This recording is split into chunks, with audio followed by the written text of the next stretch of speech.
Well, let's start with a word of prayer. Dear Heavenly Father, I want to thank you for allowing us to come together and study the writings that have led us to where we are today, including the Tanakh and the New Testament, Lord, and the other books and writings that are available to us to understand your people and to reach your people. And Lord, help each of us to gain what we need to gain and be able to ask questions that you want us to have answered. And Lord, I want to ask for the health of everybody. I know it's been going around. Specifically, I'm going to lift up Jean and Pam, and of course, Layla is also sick. And so we want to lift these people up, Lord, and give them strength and understanding and help them to be able to join us soon or at least be feeling better. I thank you for this name of your son, Yeshua. Can I ask you what are they sick with? What's happening? I don't know. They're just sick. Oh, I don't ask when the people say they're sick. That's unless they enlighten me, I don't ask. But they're just not feeling well. I know Layla is probably run down because she was dealing with her friend that passed away and her husband and yeah, family. So I'm sure that had something to do with it. yeah. You know, when you push your body too far. So tonight, I'm glad. I think pretty much we're going to have the four of us. Probably Layla will be joining us on a regular basis for this class, and now I'll be going more straightforward. Um, and I have a couple. I'm going to send out material, but I'm not going to require it to be studied because um, Layla, of course, is reading it quadruplex. How you can read anything when everything you see is four times. It drive me nuts. I'd probably get sick. And it just so I'll give the material so you'll have it to study, and we'll have discussion, and I will use the images that I need. So tonight is about Torah, the Talmud, and the New Testament. The foundation of what we study, being believers in Yeshua. Um, and we're going to look specifically at each one of them. We're going to look at what is Torah, what makes up Torah. We're going to look at what is the Talmud. For many people, that is an unknown, but we're going to talk about that in detail. We're going to look at the Apocrypha. They are important writings that I think is important for us to know and read. And I'm sure very, very, very, very few people have read them. And finally, we're going to look at the New Testament. The Brit Kadashah, is it new or is it old? So what is Torah? First off, when most people think of Torah, they think of the 5 books of Moses. They're called the Pentateuch because Penta means 5. So Genesis, Exodus, Leviticus, Numbers, Deuteronomy, if we're using the anglicized name. And that's what people, when they think of Torah. But when you mention Torah to a Jewish person, it means much more than that. The word Torah has many meanings. It not only refers to the 5 books of the Moses, but also all of the Tanakh. And it oftentimes include the Talmud and other rabbinic writings. And it may include a question of a good student. All of that is included when we talk about Torah. So if someone says I was studying the Torah, don't just think that they're only studying the scroll of Moses, which is what many people think of when they think about it. And the Torah scroll is what we use in the synagogue every Shabbat, Kabbalah Shabbat service when we read the Torah. But it is much more broad than that. It is also the foundation on which everything follows.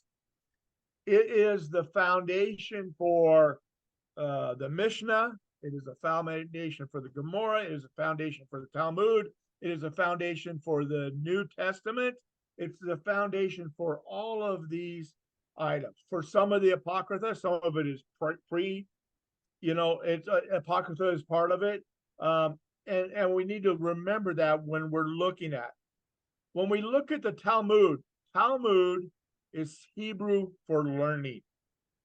Yes, you had a question, Eli? I was just wondering if Talmud is questioning for learning, then why do people say like I heard the testimony of this one Orthodox lady who said they asked her, did she continue working when she was a divorce, or did she start working or something when she divorced her husband? And she said, all the Jewish women work because the men sit Shiva all day. Why doesn't it sitting Talmud all day? I don't get it. What is Shiva? First off, they don't sit Shiva. You talking about sitting in the house of study? Sitting Yeah, Shiva is sitting for the dead. yeah, that's what I thought. Well, maybe Yeah, she said yeshiva. I don't know. yeah, she probably said yeshiva. If you remember biblical times, what is the prayer we say for the man? You remember what the key phrase is? He sits in the gates, right? He sits in the gates. He is studying Torah, right? And what does a wife do? She weaves, she makes money, right? That is actually traditional Judaism. That is not in effect today. Many Jewish women work and support their husbands so that they can go to a yeshiva. Um, uh, uh, Rashi's wife was that way. He became a scholar much later in life, and his wife supported while he went to the yeshiva, and then became a rabbi in his own right and gained students. And by gaining students, then he finally had income. But prior to that, he had no income. He got his income from the students paid to come to his school. And if they were married, the wives supported them. So I hope that answers your question.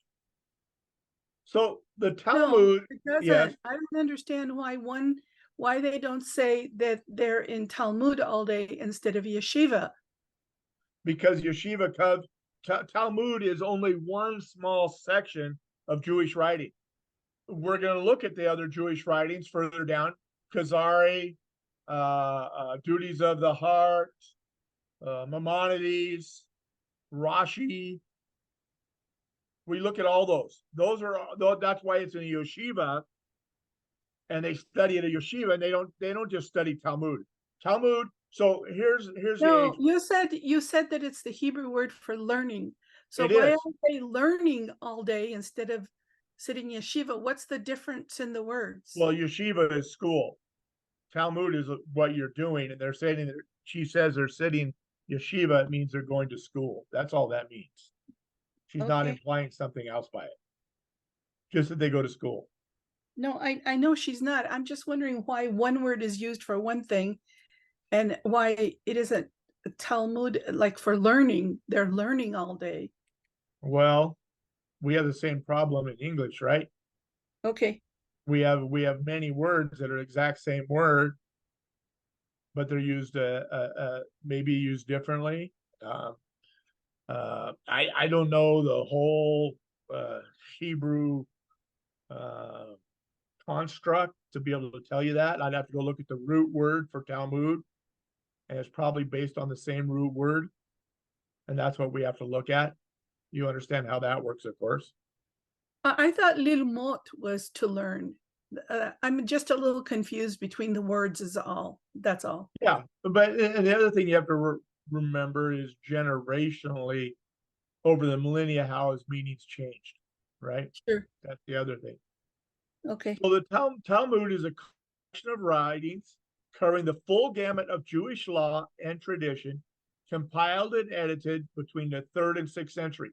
So it is written in a mixture of Hebrew and Aramaic. It records the teachings and discussions of the great academies of Jerusalem and Babylonia. And that's what you hear about the Babylonian Talmud.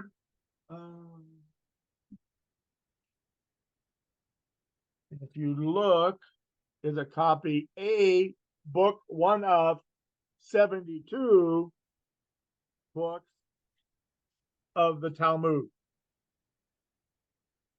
of Huh? the Bavli. Now, you notice it says Bavli right there. I think you guys can see that. Bavli, because the other one's Yerushalayim, the Jerusalem Talmud. So those are the two Talmuds. The Jerusalem Talmud was completed first. The Babylonian Talmud is considered more complete. And it's an argument. The main text of the Talmud is the Mishnah, a collection of teachings written in Hebrew, redacted by Rabbi Yehuda the Prince in the years following the destruction of the Second Temple of Jerusalem. So that up until that time, everything was oral, other than the Tanakh, the writings. But as I showed you when we did the discussion about Acts, Peter made reference to a writing that is not in the Tanakh and is actually in the Apocrypha, and we'll talk about that a little bit too tonight. So that's important to understand. When we look at the Talmud, after Rabbi Yehuda, and if anybody, if someone ever says the rabbi, they're talking about Rabbi Yehuda the Prince. If they say the Rebbe, they're talking about Schneerson. Plain and simple. It's pretty.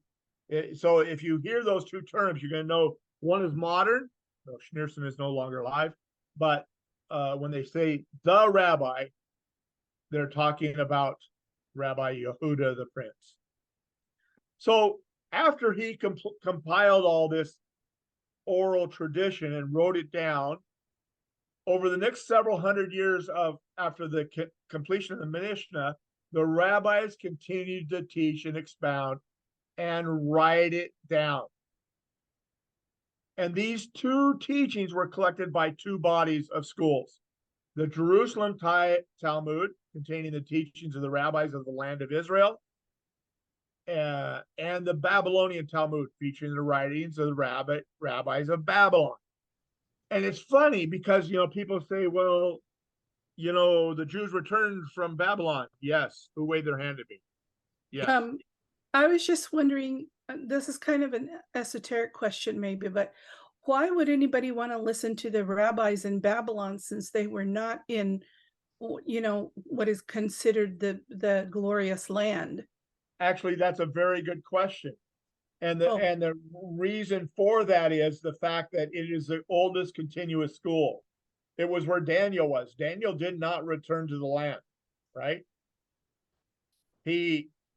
Ezra and Nehemiah returned to the land. Daniel did not, right? So many of the top schools stayed there, and they continued a Jewish presence in Babylon until for over a millennia. And some of the most significant writings come out of that area. What is the best one to study? Is it better to study the Jerusalem Talmud or No, the Babylonian Talmud is far and away a better Talmud. Let me put it this way. It's more accessible. You can find it electronically. You can find the Jerusalem Talmud, but the problem, the Jerusalem Talmud, now here's where it gets interesting, and you really have to become a scholar. There are writings in the Jerusalem Talmud that are not in the Babylonian Talmud, and vice versa. And sometimes a rabbi will quote from one or from the other, but they may not identify it. So if you go to look for something in the Babylonian Talmud, let's say you're using your electronics, and you use the Safari software.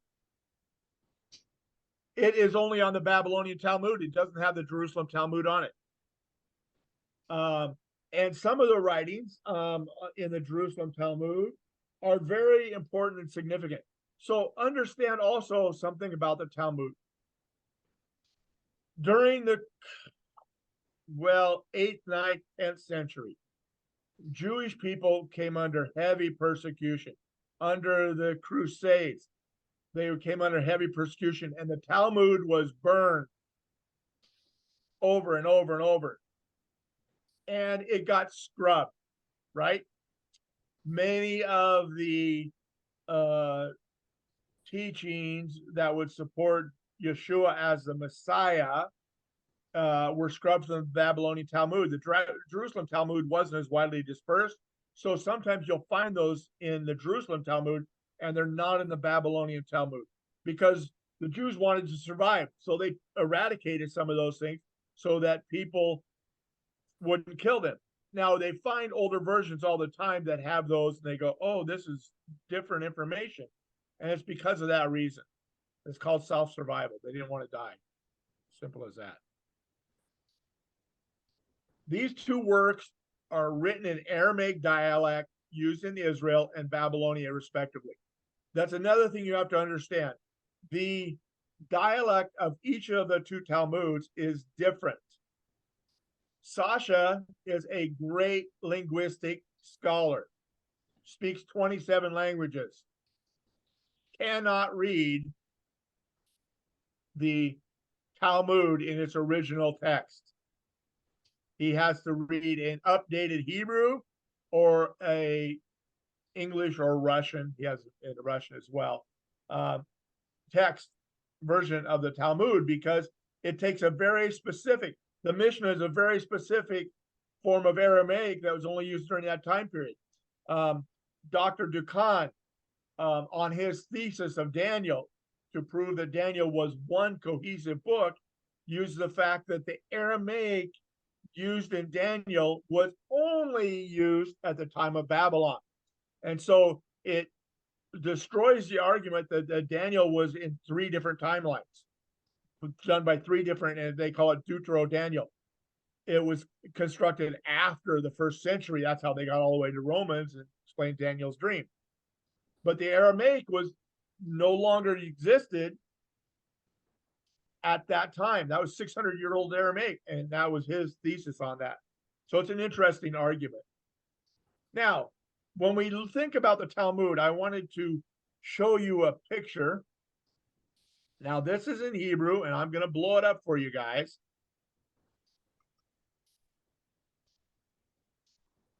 I'll keep blowing up. You won't be able to read it, even if I get it big enough for you to read. Well, you might. Can you read the top of that, Eli? Belmont. Yeah. Belmonti. Are you talking about the square?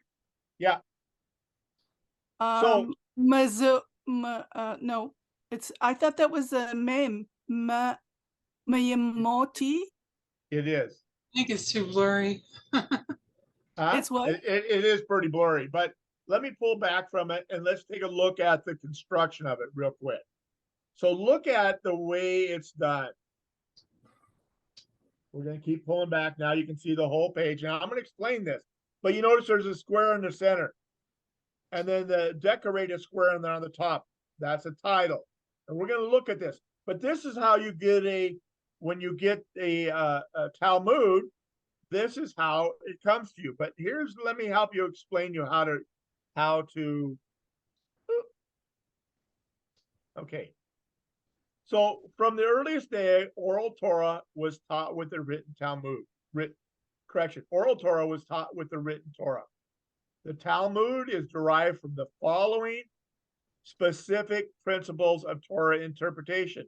And there are 13 principles through which the Torah is expounded on. I didn't go into those tonight because it's a long discussion, but I want to look at this right here. This one you should be able to see.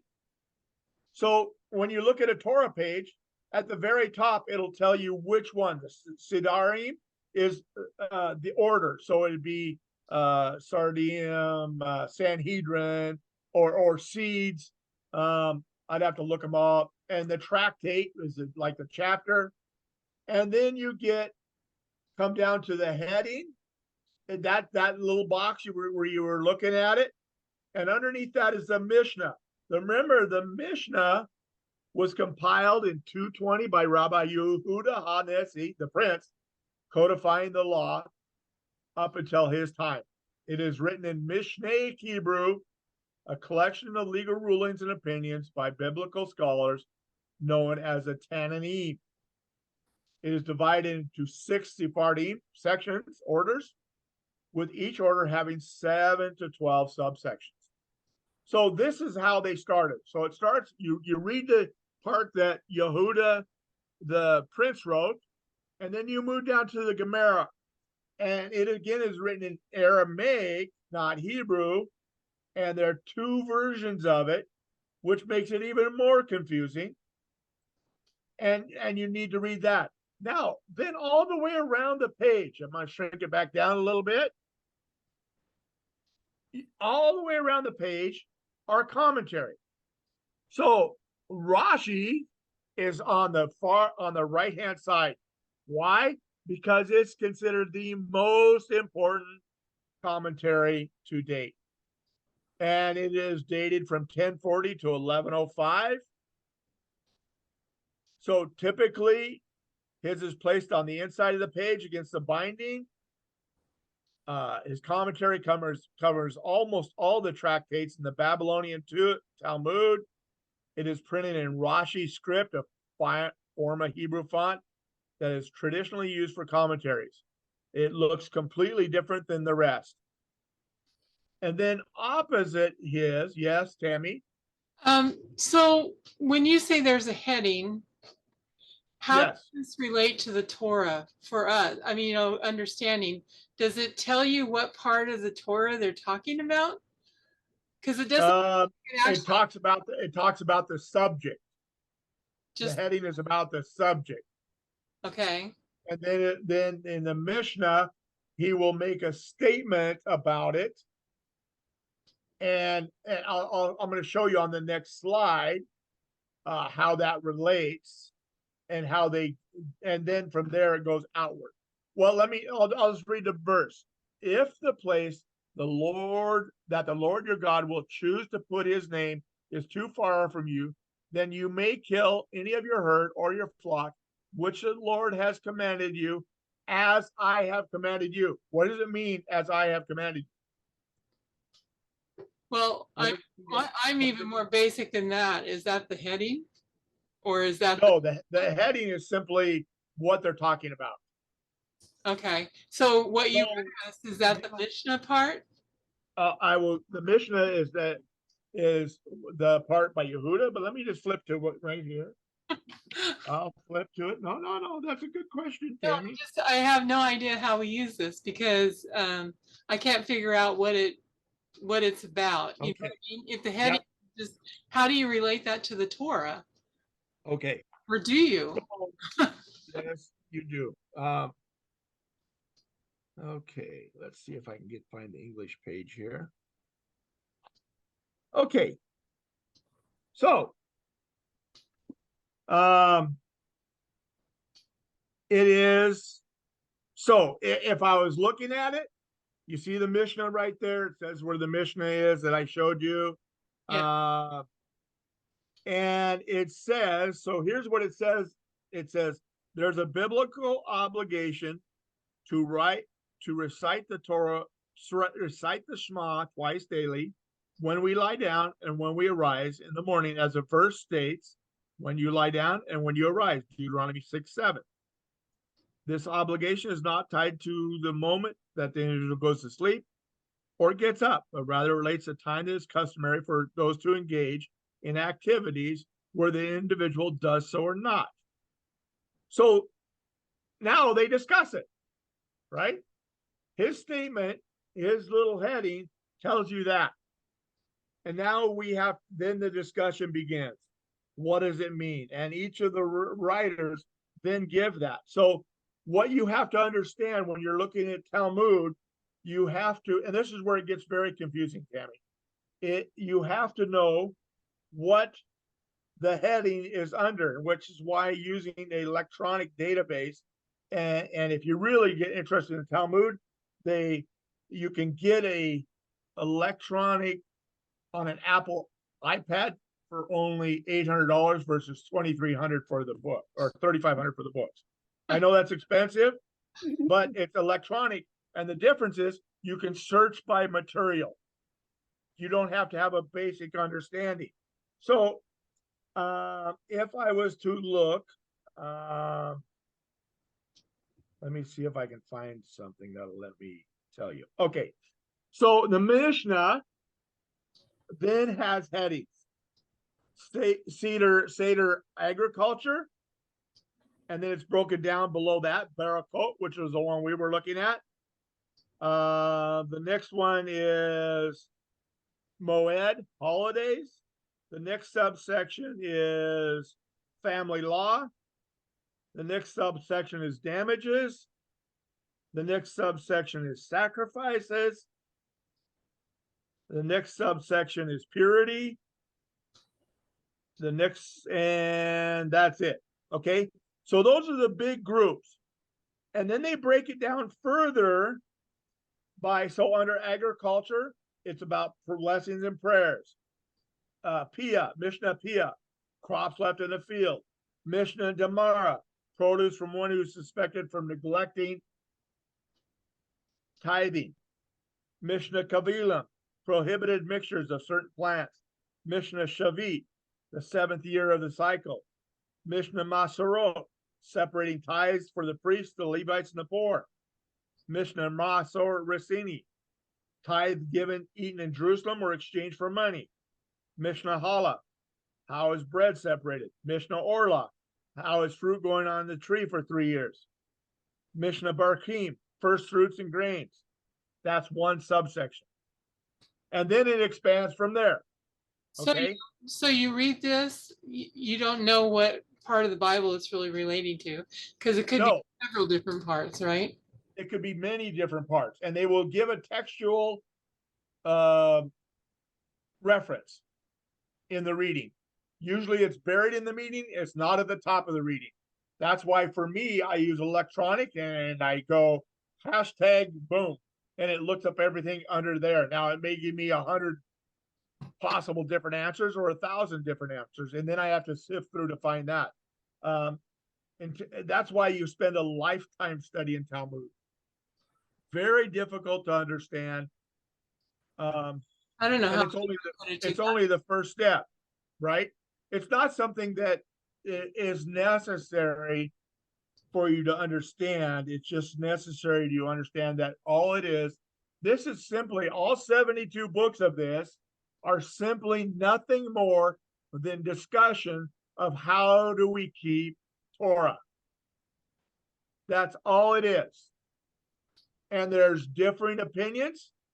As we look at this, I'm going to move over a little bit. You have the Toseftas. Those are commentators from the 12th and 13th century. Basically, they were students of Rashi, and they wrote their comments based on Rashi's comments.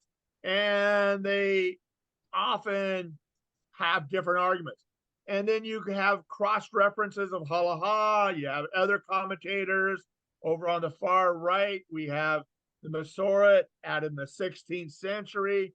Glosses, recent stuff. Recent is too recent to the Talmud.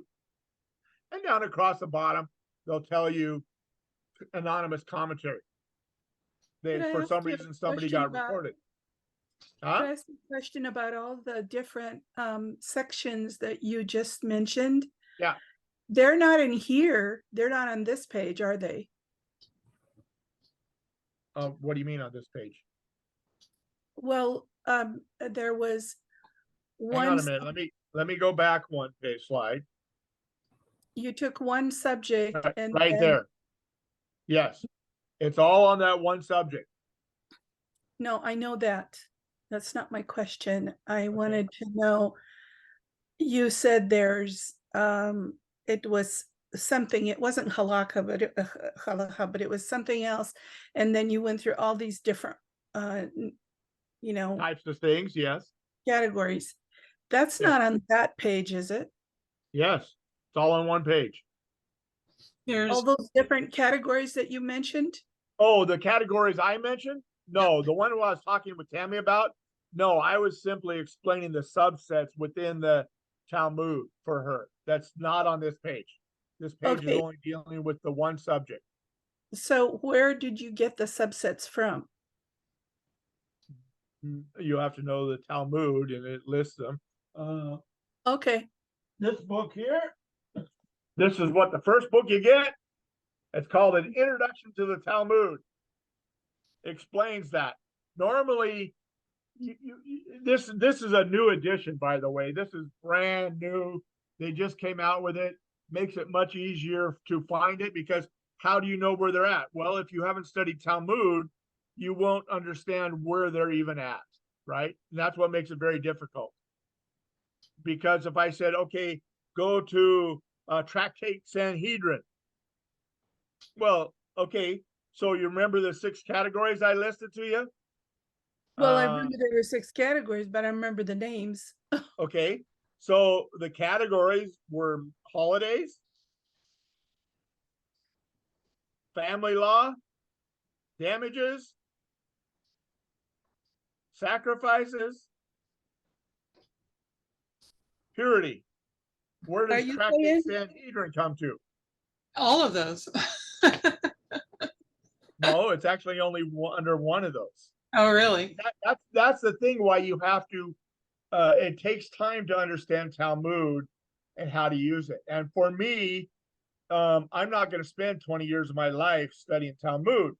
I am going to use digital media that allows me to search for what I'm looking for, and then I will go read that page. I mean, so think about how thick this book is. This book is almost 2 inches thick. 2 inches thick. Let me grab the other. I'll grab the actual Talmud, and it is.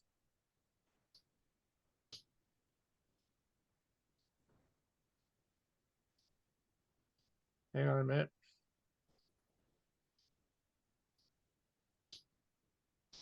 It is. Don't tell me. Doesn't even have doesn't even have a page number on it. I was going to give you a page number, but it doesn't have one on it. They're not page numbered, so that makes it even tougher. It's probably, I would say, easily 400 pages long. Okay, easily 400 pages long. 72 of these to make up the Babylonian Talmud times 400, right? That's almost 4,000 pages of material. Even if you did nothing but read Talmud for all day long, I don't know if you could read it in 10 years. That's a lot of material to read. Plus, if you're just reading it, it's probably really hard if you don't have a subject that you're searching for. It gets very, very difficult. Typically, they don't teach it that way. You don't read cover to cover. You work through one problem in the different volumes of the Talmud to fill out the whole problem. Just like when we read a subject, it's like when you read Torah, you find it and then you go to the prophets and then you go to the writings to fill that all in, right? It's the same process that we're talking about here. Why did they set up their society that way, where the women are working and the men are sitting and learning stuff? I don't know. You'd have to ask somebody 4,000 years ago about that. A lot of communities are like that. I mean, even the Greeks were like that. And yeah, the men went to war and the rest of the time they sit around. That's yeah. why. I think it is true. It comes out of, but until it became a completely agrarian community, you saw that very common. And there were people who worked. Paul's an easy example. What was his trade?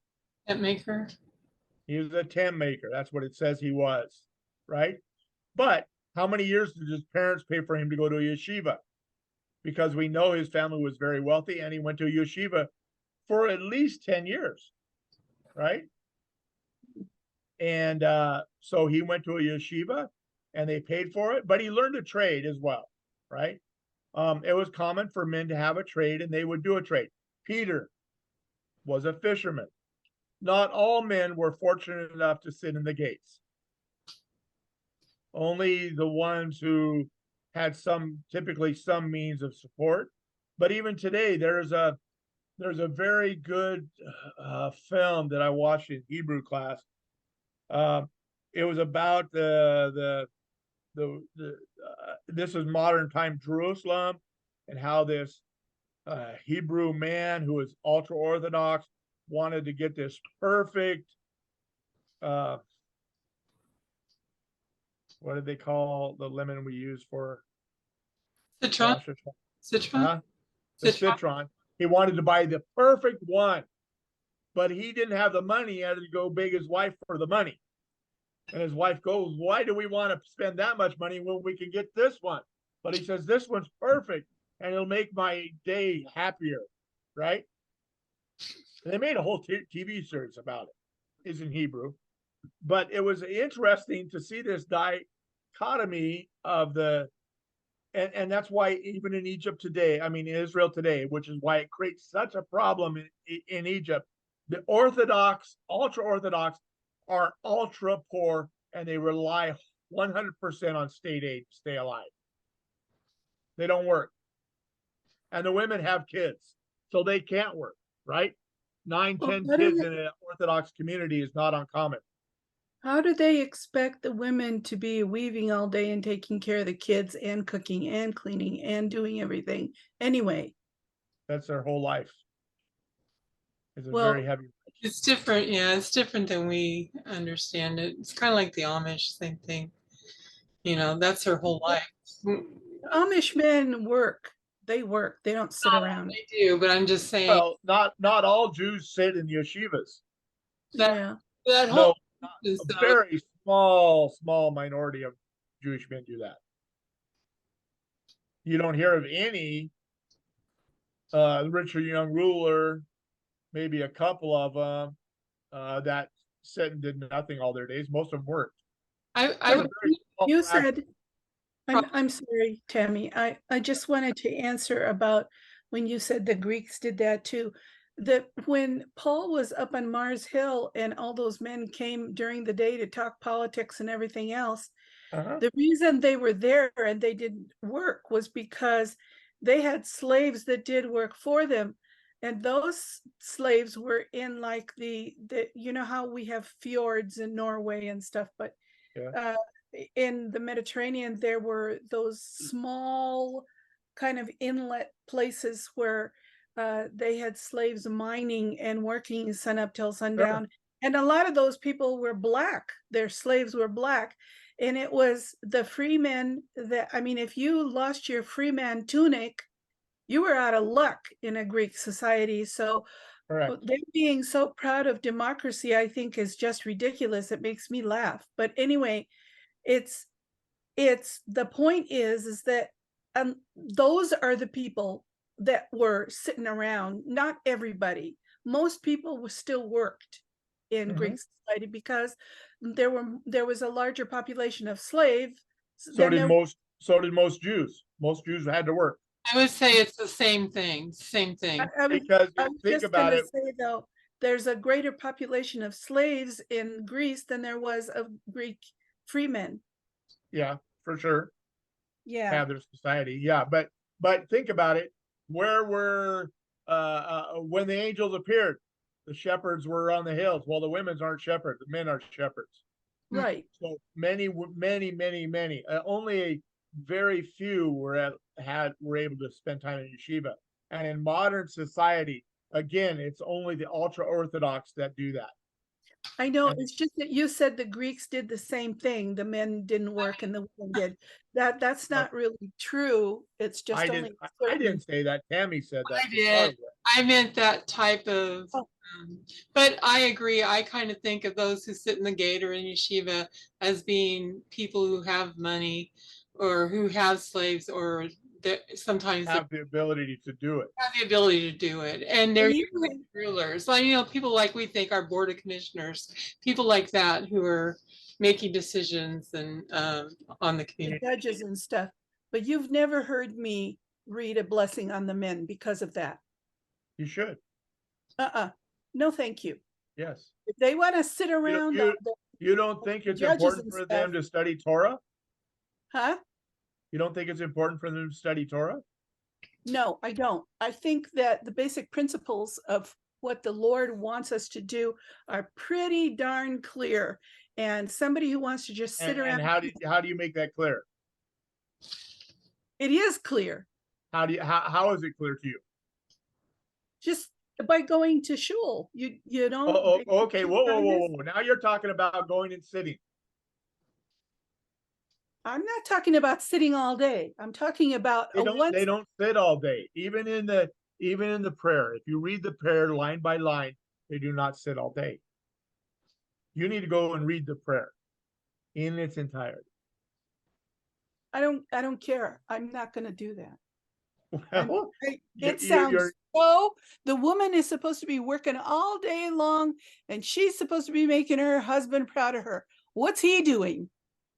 That's right, his highest calling.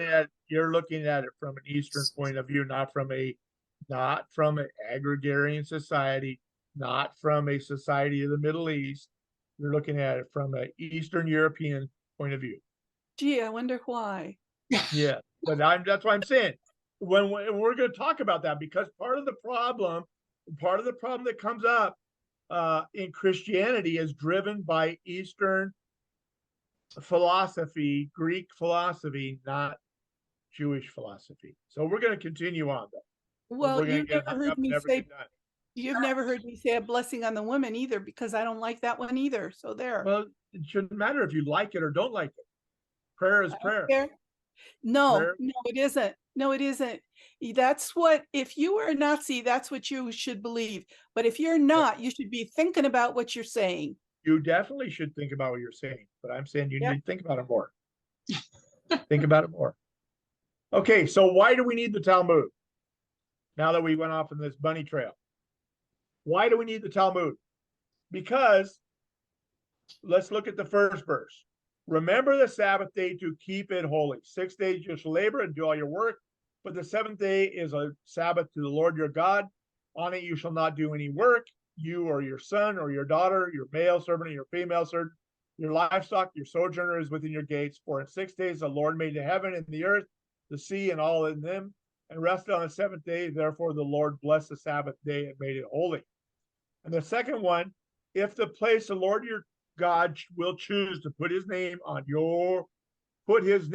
there is too far from you, then you may kill any of your herd of your flock, which the Lord your God has given you, as I have commanded you. I have a question. How do you keep the Sabbath holy? Okay, smart Alec, I know exactly what you're doing. How do you keep it holy? No, I'm not being smart, Alec. I'm explaining why you need the Talmud. No, I know. I'm just kidding you. No. So how do we keep it holy? How do we do as I have commanded you? I haven't seen an instruction book yet for how to slaughter an animal. Well, There's obviously no it's in the instruction. Talmud. Huh?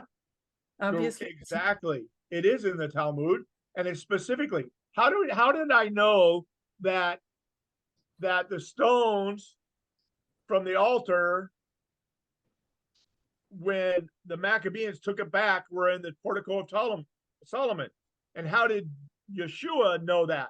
Well, because at the time he was there, he heard it through oral Torah, and it was recorded in the Talmud that it was there, and that the Messiah would come and tell them what to do with those stones. And this is what we need to use a Talmud for. It is a great reference to explain where things are. How do we know what the temple looked like? Do we have any other description of the temple? In the Bible, we have a description, but it's hard to. You have a description of which temple? Solomon's. What description of the second temple? Only that they mourned about how small it was, right? Mm-hmm. There is some in Josephus. In Josephus's writing, he talks about the temple. He goes into pretty good detail, actually, but without the description that's recorded in the Talmud, we would not have an exact description of what it was. With these people who are building this second temple, I don't remember what they're called. Anyway, they built a new menorah, and obviously they got lucky because there's actually a picture on the Arch of Titus in Rome that has a picture of it, but the rest of them there's no pictures of. and all the description comes straight out of the Talmud. How do they know what the dishes look like? There's no description in Daniel. There's a little bit of description given in Daniel because they were used for dinner. There's a little bit of description in some of the Leviticus, Numbers, Deuteronomy. There's a little bit there, but not a real lot. But they really expound on it in the Talmud. Oh, So who was it that built the second temple? Who built Ezra and Nehemiah?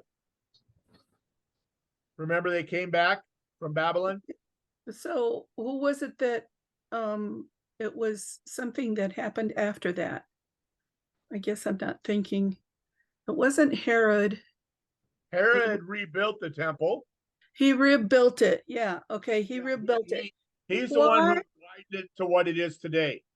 What I would like to know is why, because Herod built the temple, do Jews now think that he wasn't such a bad guy? Why do they think he wasn't such a bad guy? Yeah, they think that he was pretty good actually because he built the temple. Is that what makes somebody good or bad? Jewish scholars think Herod is a terrible person, an extremely terrible person. He was known for his unusual cruelty. Yeah, right. that's that's very well known fact. And you only find people who think Herod wasn't a bad guy who are not educated. okay. Sort of like people who think Trump's a really good guy. It's because they're not educated. Well, I got dressed down for saying that Herod wasn't such a good guy. Well, what do you mean? He rebuilt the temple. Herod the Great was especially cruel. I mean, he's the one who ordered all the babies to be killed. Remember? Yeah. He was especially cruel. So let's look at the next one. The Apocrypha. What is Apocrypha? Apocrypha comes from the Greek word, and don't ask me to pronounce it. I can't pronounce Greek, which means things that remain hidden or secret. In the context, the same way. Oh, okay. Most Greek words aren't, but yeah, they are. I mean, this one is. In the context of the Bible, it refers to a collection of ancient Jewish and Christian writings that have certain affinities within the various books of the Old Testament and New Testament, but were not canonized by Jews and or Christians as a whole. If you get a Catholic Bible, it has many of the Apocrypha in it, right? But I've read the Apocrypha in the Catholic Bible, and it's very, very Catholic. It is, because they wrote it the way they want, but you can get let's see if I can get it so you guys can read it. The Jewish annotated Apocrypha. So do they have, does the Jewish have couldn't hear you. Oh yeah, I have that. Do the Jews have the same books, Apocrypha, as the Catholic? No. Okay, so let me finish explaining. So what the Apocrypha were a series of writings that when the Hebrew Bible was formed in about 100 BCE, they didn't deem that they should be there. The Maccabees, for example, they didn't think they should be included.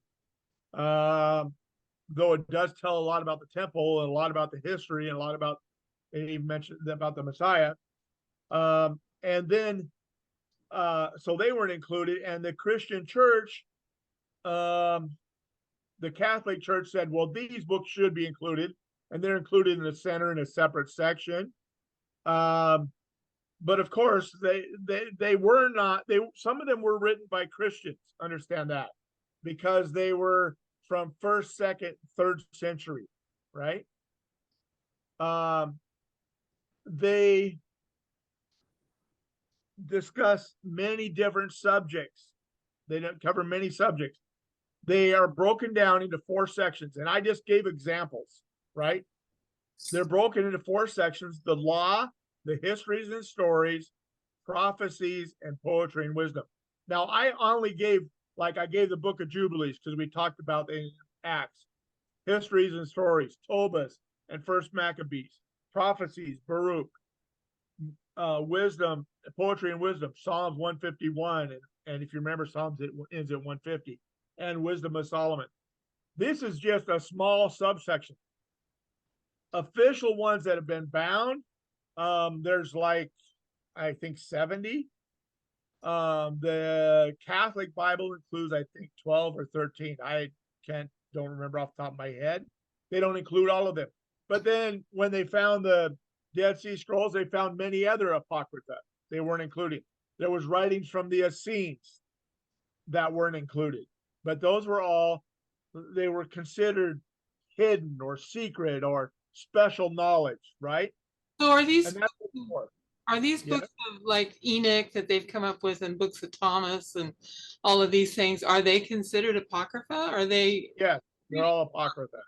Are they Most of them, or not? are they what? Are they worth reading or not? Because I've read the book of Enoch and I've read the book of Thomas, and I'm not impressed. Okay, so here's the deal. When you read them, they're not inspired. That's the first thing I'd say. I would say they are people's recollections or people's writings when they're trying to achieve a certain goal, right? And that's what you have to remember it as. They're writing for a specific purpose, not necessarily a purpose in that would be in line with Torah or Tanakh and the New Testament, either one. So this version here only's got a few of them. But for example, the book of Judah, right? Have you heard of that one? no, I haven't read that. Yes. Judah wrote a book, quote unquote, before he committed suicide. But it's obviously written who are you 3rd talking century or 4th century. Huh? Are you saying Judas or Judah? Yeah, the book of Judas, not Judah. Okay, the book thank of you. Judas. Okay. No. Book of Judas. The book of Judas. And he wrote this book and how he believed that Yeshua was the Messiah, and it's kind of an apology letter type thing. But it was written like 3rd or 4th century by some Christian priest wrote it. You know, it wasn't necessarily written by him. Well, we know it wasn't written by him. Well, the book of Enoch talks about Adam being killed like 12 or 13 times. And right. The book of Thomas said it basically implies that Jesus was gay. So yeah, and certain other ones say that Jesus got married to Mary Magdalene and moved to India. That's the whole, what's that film that Tom Hanks stars in is all about? He made 2 of them. Clues, or no, not Clues. I don't remember the No, I don't remember the name. I know what you mean. Anyway, he made these 2 movies about it, and they were about these writings. Mm-hmm. They're not truthful. That's why they were deleted. But there was argument in the Christian church. For example, if we look at James, the book of James was very, very, very opposed by who wrote nailed him to the church. Martin Luther. Martin Luther was very opposed to the book of James. He thought it had no business being in the New Testament, and it should be removed from the New Testament. So that's a problem with it. And it's something we grapple with, right? I think he changed his mind later on in life, though. He became much more anti-Semitic in his later life, I'll tell you that. So when we talk about the Apocrypha, it's important to I enjoy, so I read all the Maccabees. First and second Maccabees to me are very good and essential books. 3 and 4 are not. I mean, they really go off. Uh, uh, Book of Jubilees is an interesting book. Some of them are really good. Some of them are really not good. It just depends. You have to pick and choose, and you have to, you read everything with a grain of salt, in my opinion, right? Okay. Don't look at it as being divinely inspired. So finally, we come to, boy, we're going to be running late tonight. Finally, we come to the New Testament. Specifically, it is a very Jewish collection of Second Temple writings. And that is how it's referred to in the academic world. It is a collection of Second Temple writings. All of them are written after the temple was destroyed, to our knowledge. The New Testament is a part of the Bible that was written by the followers of Yeshua in the 1st century CE. So most of them were written between 100 and 200 CE, which is after most of the apostles died, right? The New Testament records important details of the life and teachings of Jesus Christ in the 4 Gospels, the epistles of Paul, the writings of the other apostles such as James, Peter, John, and Jude. It concludes with the revelation of Jesus Christ as recorded by the apostle Paul, written on the island of Patmos in 96 CE. So right at the turn of the century is when he was supposed to have written it. Oh, We don't have any copies. We don't have any copies of it earlier than 300 CE. So the nearest copy is 200 years after this was written.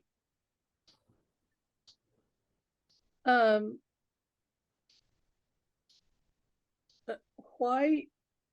What was your question? I don't know how to word it. Ask a question. I'll see if I can answer it the way you word it. Yeah, but I don't know. I don't know how to.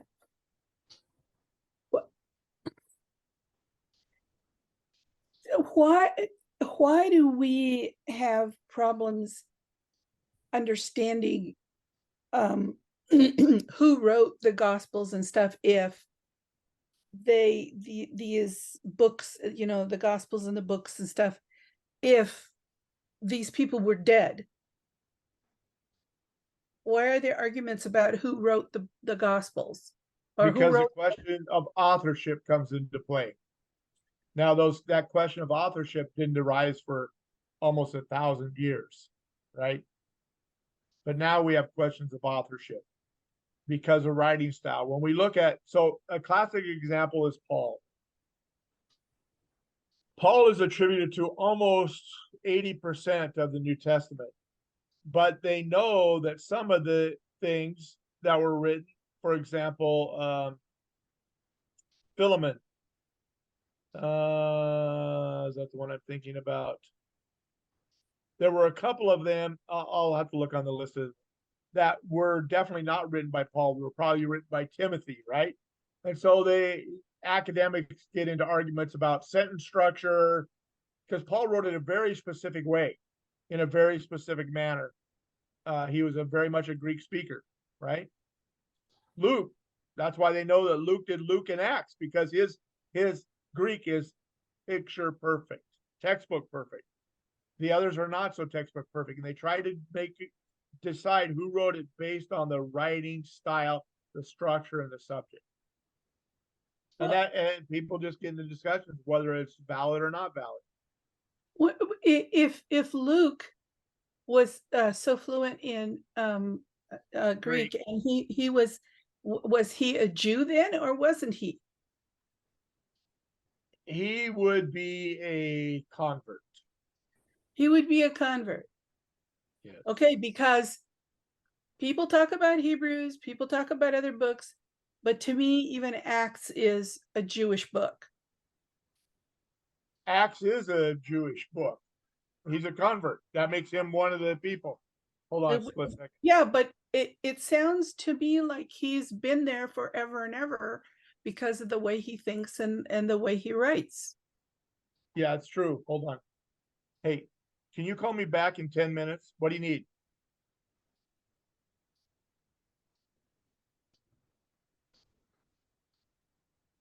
I'll look it up, but I'm on talk. Okay, call me back. Bye. That's an important call, but it can wait for 10 minutes. Okay, so if once you are a convert, you are a member of you're considered Jewish, right? Yeah, but that doesn't necessarily change the way you think and the way you talk. It would depend on where you were raised. It was like, to me, it was like he was Jewish because he was trying to translate Jewish ideas into Greek, which is not always easy to do. Yeah, but his Greek is not, we don't question it. His Greek writing is not written as a person who is not a native speaker. It's Greek not, is his native language. it's not about the verbiage that Yeah. I'm questioning. It's about the thought process. Yeah. Jews have a certain thought process, and it's like a convert is not always going to think that way, but he seems like he's been one. But neither does Luke. If you compare Luke to, say, Peter, or you compare Luke to Paul, or you compare Luke to Matthew or John, his stands out strikingly different in his process. All right. Very, very different in his process, and very, very different in how he lays down what he records, Okay. And that's what we have to look at it and think about. Now, one of the things people ask all the time, now, this is, to me, the closest actual. I hear things saying, oh, there's 3,000 things in the New Testament about from the Old Testament. I haven't, when you actually go line by line and look, I can't find that. But if you look at which books in the New Testament quote, and this is where they quote from the Tanakh, and most of the times they quote from the Septuagint.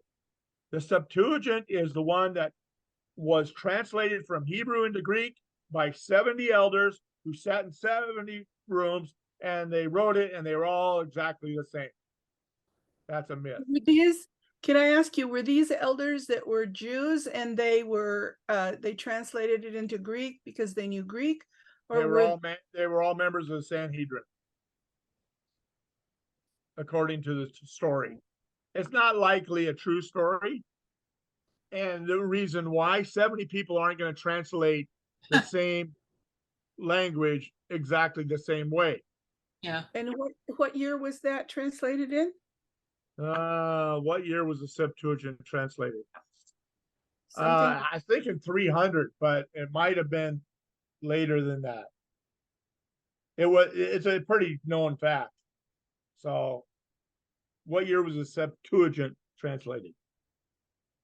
3rd century BC. 3rd century BC. See, my memory still works. Oh, 3rd century CE. So about 300 years before Jesus came along. So it was the most common, except in the synagogue, they still used Hebrew for the Torah, but it was mostly translated. But so if we look at how many times it was quoted, in Matthew, 96 times they quote from it. Mark, 34 times. And it's interesting, Paul's writings have the most. Romans, 74 times. Hebrews, 86 times. Revelation only has 8 citations from. It has lots of allusions to it. It has lots of allusions to the sacrificial system, but it doesn't actually cite them. These are actual citations. So if you look at it, it's still a very high percentage of each of the books is quoted in the New Testament. So it really isn't a new book. It's a very Jewish book. And here goes back to your question of order. If you look on your left-hand column, this is the order in which it's presented in the oldest Greek compilations of the Bible. You notice the order is quite a bit different. Look where James falls. Right after Acts, right? And then it's 1st and 2nd Peter, 1st, 2nd, 3rd John, Jude. All those show up first. But the order on the right hand, which is the one that's used today, was because of an early Christian father, Jerome. This is the order he thought they should be in, and that's the order that stuck. So you can see, even the order of the books, let alone the inclusion of what was in the books, changed radically through the centuries. Now, this accommodation here is very, does it really matter? Well, it depends on how you read it. If you read it book to book to book to book to book, it might matter. But otherwise, I don't know anybody that reads from Matthew to Revelation straight through. Could you possibly go to the previous screen, please? Yeah. Thank you. You want to write down all those numbers?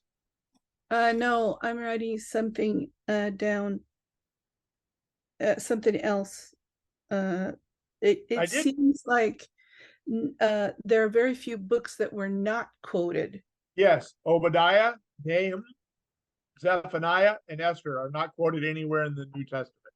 That's only 4 books out of. Yes.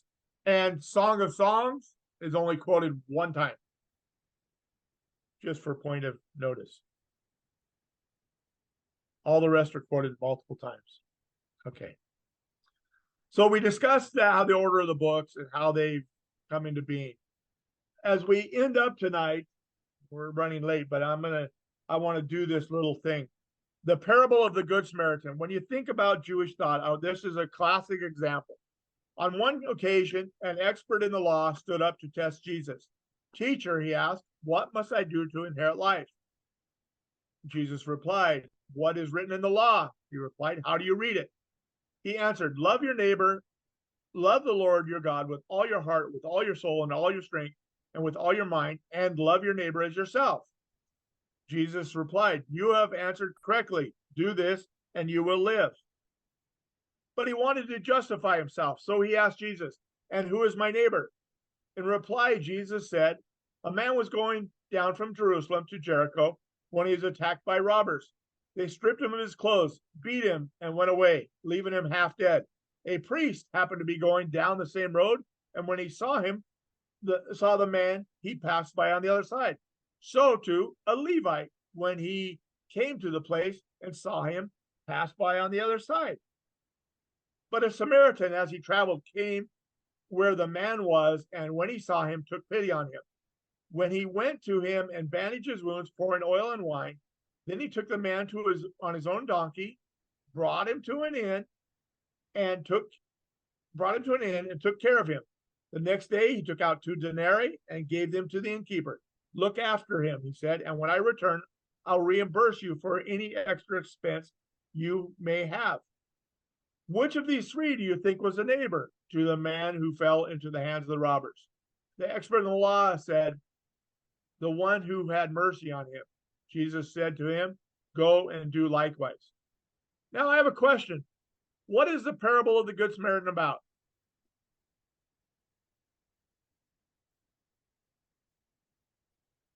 Anything?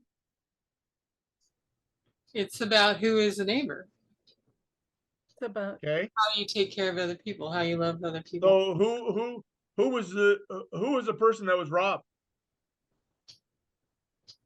A Jew. Who robbed him? Who robbed him? Robbers. Who were they? Don't know. No. Who was a Levite?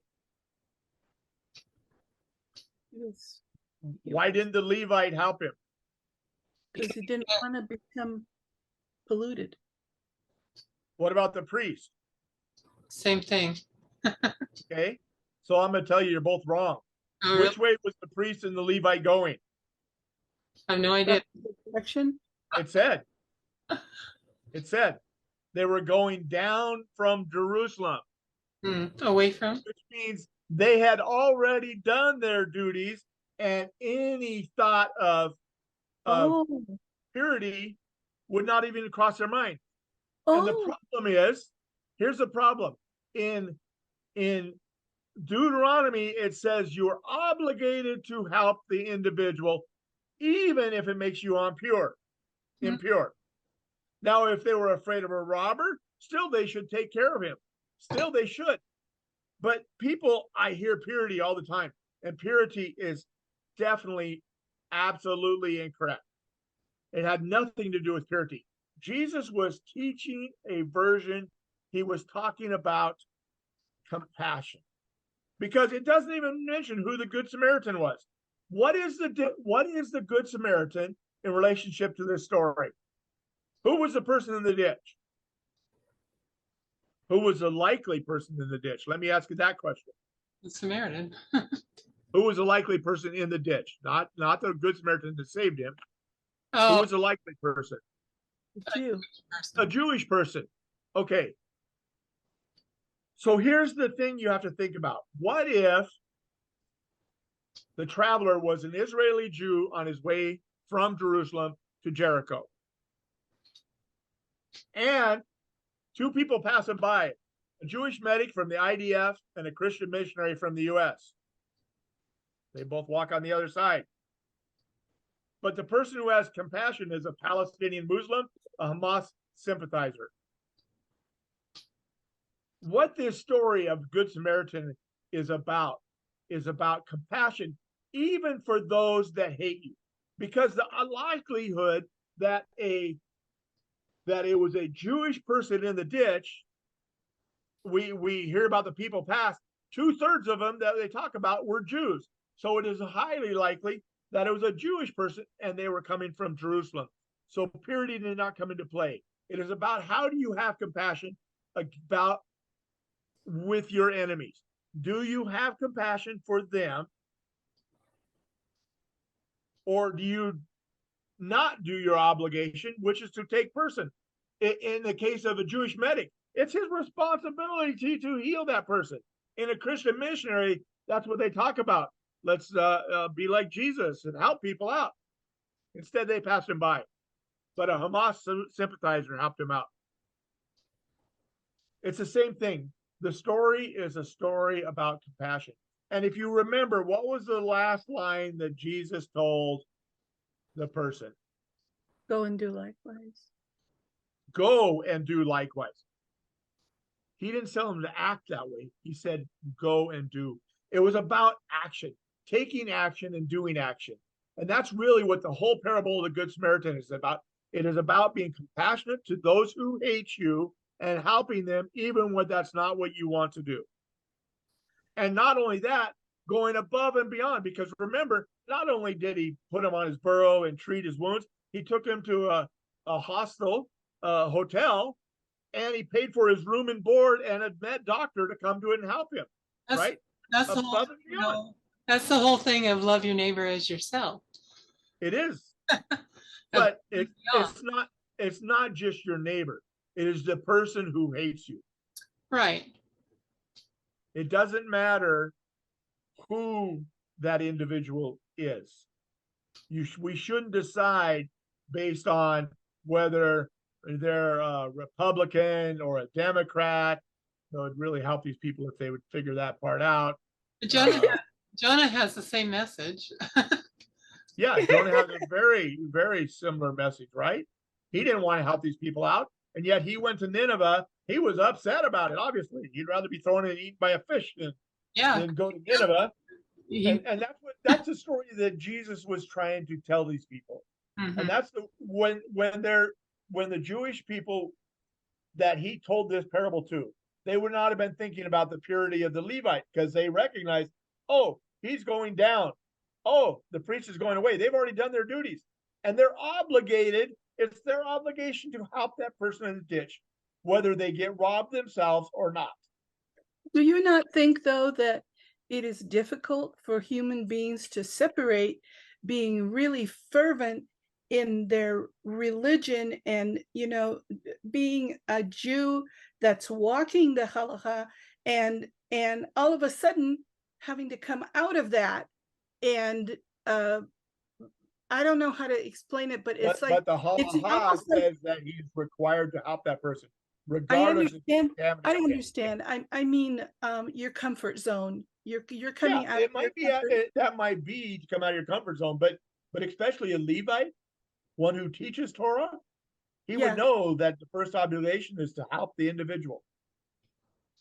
That's That's his first obligation, regardless of anything.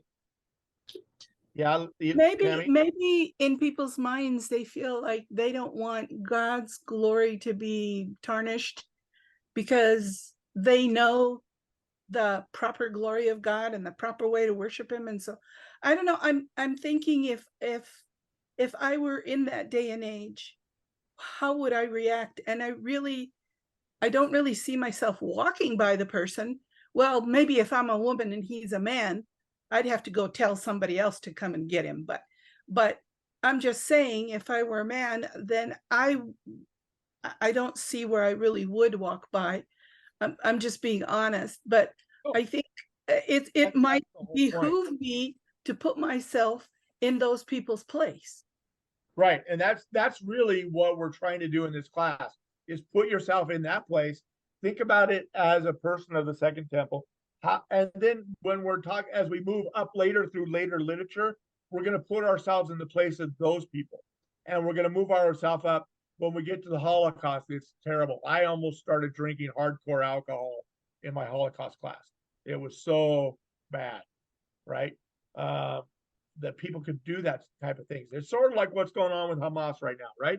Their atrocities are beyond the pale. It's terrible, right? How can you have mercy on that person? Can you even accept mercy from that person, right? There is a whole thing about the parable of the Good Samaritan. Well, I Okay, know that guys. I'm evil. Huh? I know I'm evil. I know I'm evil because I think to myself, how dare you kill innocent children and families and not expect Israel to retaliate? Are you nuts? Well, yeah, and see, we being human do that.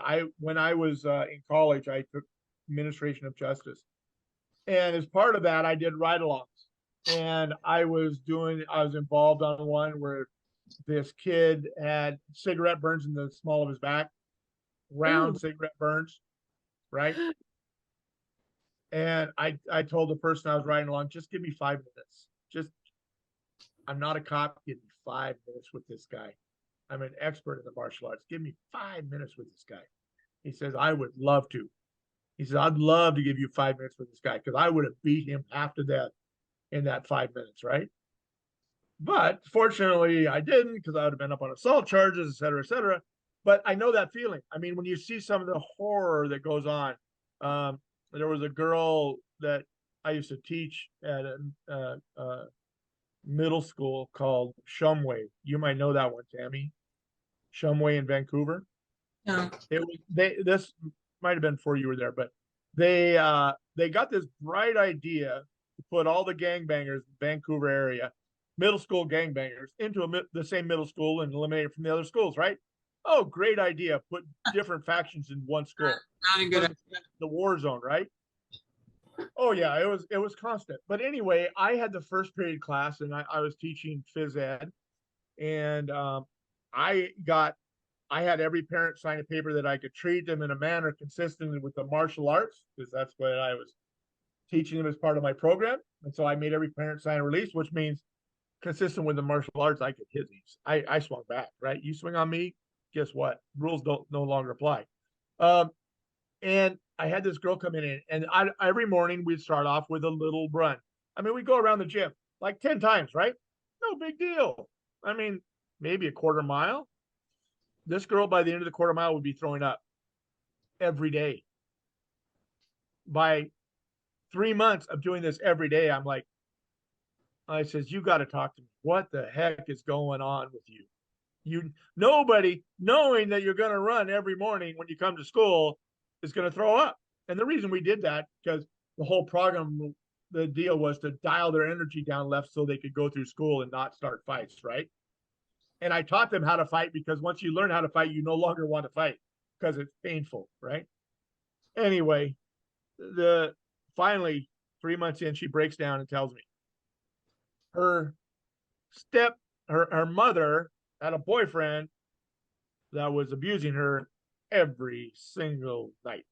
Mom would get drunk, pass out, he'd go have his way with the girls. So, of course, I called, and Fred Kellogg was my friend, and he was the head of that department in the Clark County. I says, he goes, "You want to go with us?" I said, "Sure." So we kicked the door in at 2 a.m. Mom's passed out in the bed, one bedroom. This guy's passed out in the bed with the girl. And I says, "Fred, just take the girl and leave me." He goes, "Dave, as much as I would love to, because this guy deserves everything he gets," he says, "I cannot, because I know you'd probably kill him before we got back to you." And I would have just, he ended up with 370 some rape charges on him. He got a life, but life was too good for him, in my opinion, what he did to this 13-year-old girl. You know, it went on for over 2 years. You know, and so that kind of evil in the world goes on everywhere. And the question is, are we justified in, would I have been justified in killing this guy? Well, some people would say absolutely, right? I wouldn't have had a problem killing him at that point after what he did, because I saw this girl suffer day after day after day after day. I mean, nobody goes through that much pain and suffering for nothing, right? So how do we deal with it? And so when we look at the story of the Good Shepherd, the Good Samaritan, we have to think about what is compassion for the person I hate the most, right? What have I been right by beating the tar out of this guy to an inch of his life? Maybe on today's society, maybe, but is that showing him any compassion? Real compassion is making him sit in a cell and think about it for the next 50 years, you know? I have been fascinated by psychology for most of my life and how it influences what we do, what we believe, how it influences our everyday life. And I have to tell you, what good is it going to do you to be compassionate?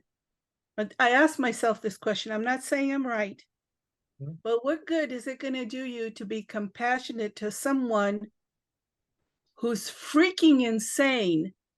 Yep. And doesn't understand. These people are like, they're like psychotic megalomaniacs that think that they can get away with anything, like Hamas does, or like, you know, that it's okay for them to hurt other people, even if it includes hurting their own people or whatever. Yeah. How do you reason with someone who does not have reason? That's the issue. Yeah, and you can't reason with him. They don't. He didn't see it. This guy didn't. He didn't see anything wrong with it. And His I don't excuse: look at the way she dresses. I'm like, and oh, I don't understand. And I have to tell you, there are things about Jesus that I have problems with, and that's one of the things. Because why? And this is why you'll hear me say so many times, if I were a Jew, I wouldn't have believed that either.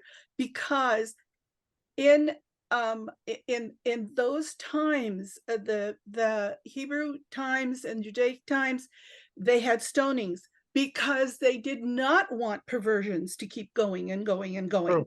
But all of a sudden, it's like, oh, it doesn't matter if he's crazy and he goes around killing people, we'll just forgive him. No, Jesus never said that, actually. No, but I'm saying that's what it seems like to me. Oh, yeah. But again, this is where we come down to understanding it from a first century Jewish point of view, and from a Jewish point of view. This is what's going to be your big struggle, Eli, is understanding a Jewish perspective on what is mercy. Mercy might be killing somebody, right? That's what I think too. That is a Jewish point of view. In some cases, that is true. I don't know where I got that from then, because I'm not Jewish. Maybe you thought about it a lot. I'm just saying, Eli, that we have to consider everything, and we have to weigh it in the balance of what is taught us all the way through. We can't just look at one thing in one perspective. This is why people get the idea that the Levite and the priest were doing it because they'd be unclean. That has nothing to do with the story. It really has nothing to do with the story at all. Jesus was talking to a young ruler who was doing everything except being compassionate, right? And he told him to go and do it, not think about it or live your life this way. He said, go and do it now, not tomorrow, now. And that's what we have to think about when we think about this. It almost sounds like nurture over nature, because he's saying, even if you don't believe it, do it.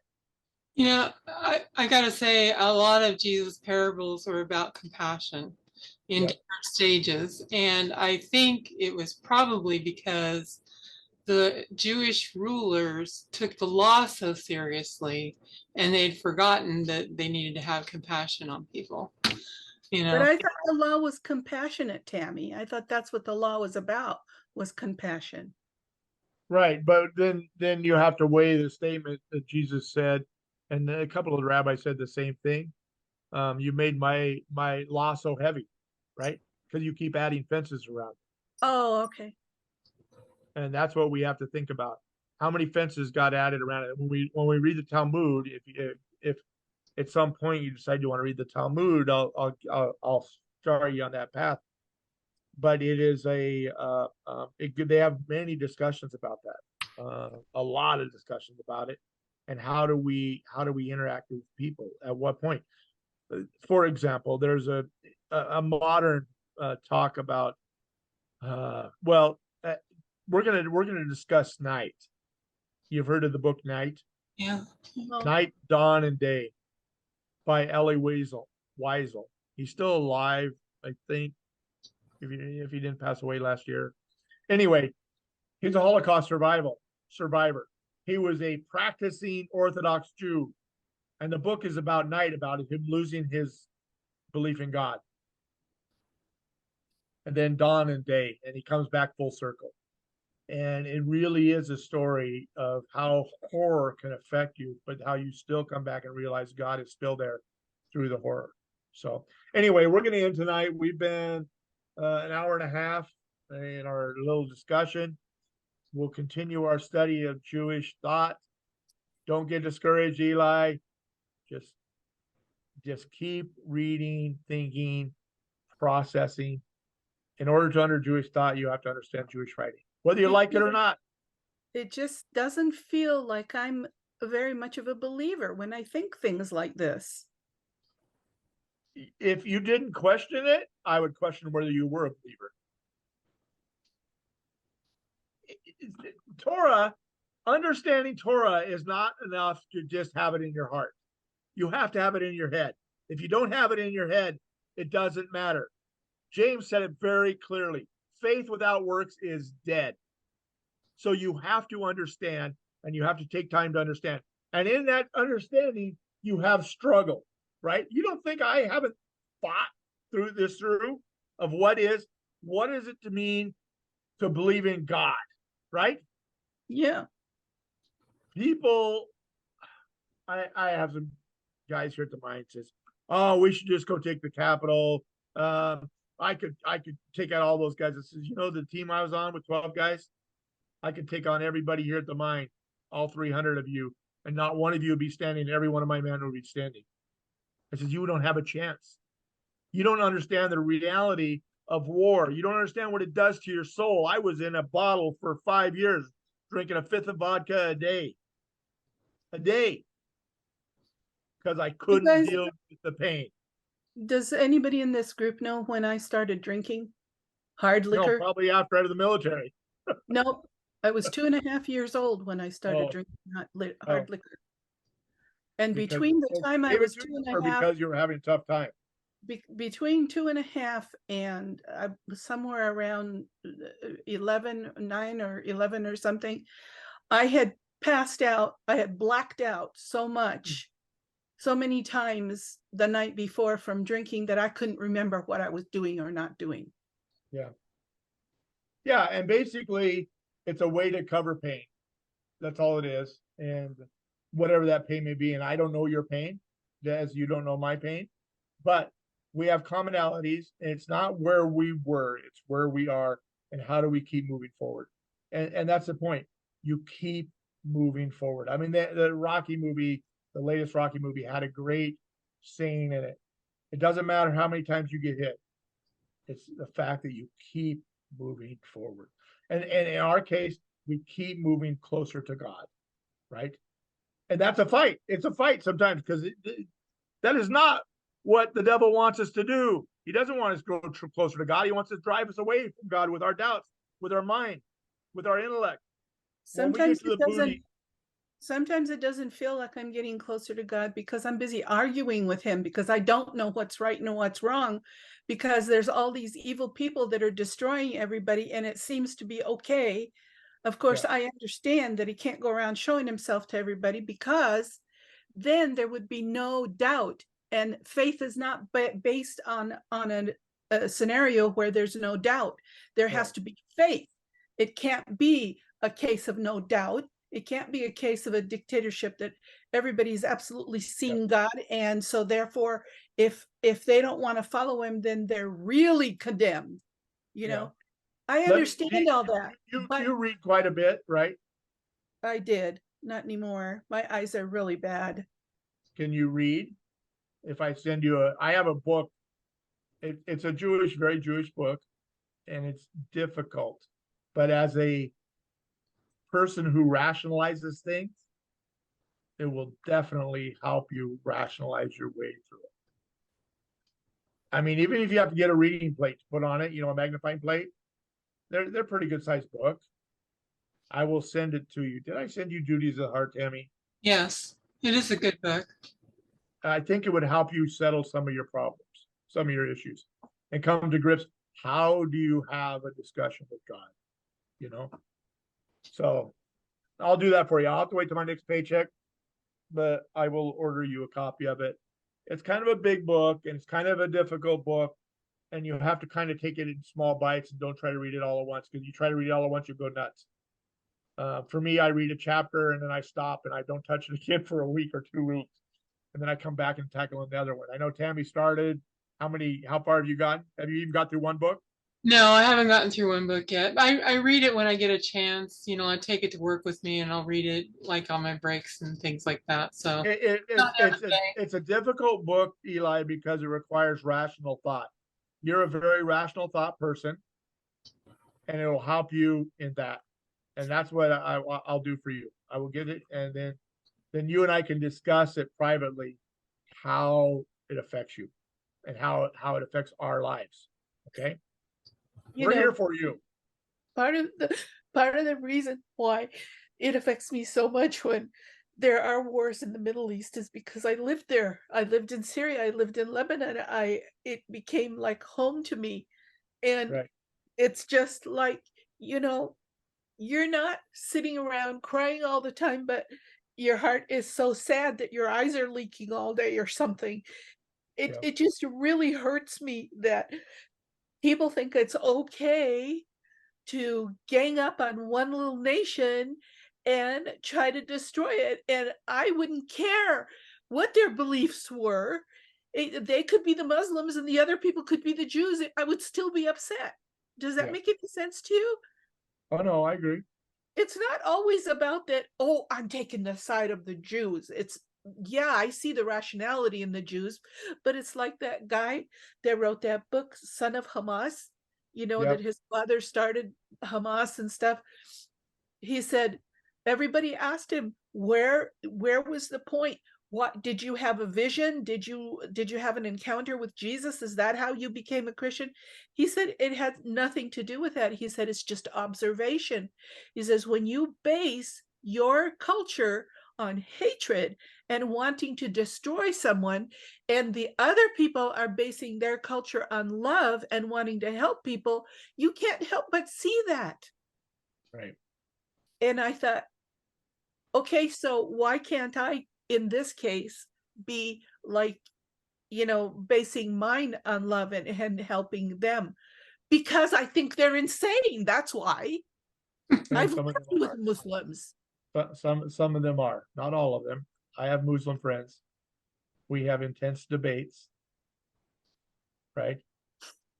But it's how that's how you go through and how you interpret what you're reading and what filter you read it through. So let's end with prayer, though. Our dear Heavenly Father, thank you for allowing us to come together tonight. Lord, we ask for two things tonight. We ask for wisdom to understand your plan, and we ask for peace. Lord, give us peace in our hearts, in our minds. Allow us to think clearly. Allow us to have the wisdom to understand and to grow in your knowledge and your plan of salvation. And Lord, allow us to grow closer to you, however that is. You know the best plan for each one, every one of us, Lord. And so today I ask for your help in that.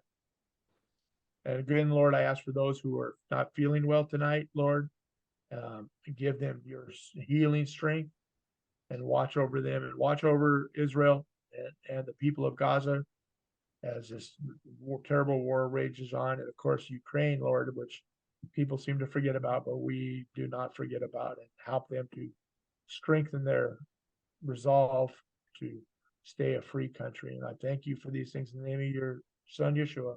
Amen.